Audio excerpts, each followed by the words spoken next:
netsika dzechivanhu sichingamidza changamiro nyamakopa kusvika pavaita saka tichakumbira vana baba timuchireka nechitero mashure nangu vana vaimedza zvenyukuru timuchireka na baba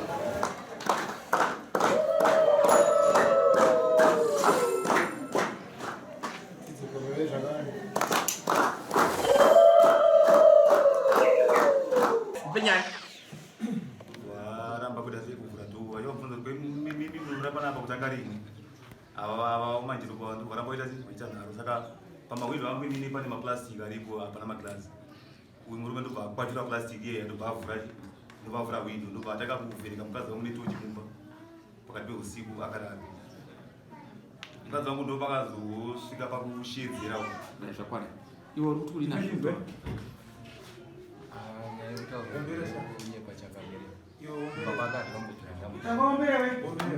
mukadzi wacho tikamubvunza azvizivi anoramba.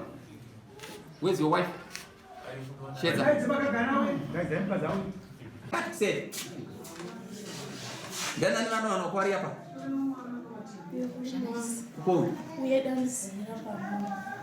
Unaoda na aida huko hapa. Urubisikana na shere tu anaoda rumbu.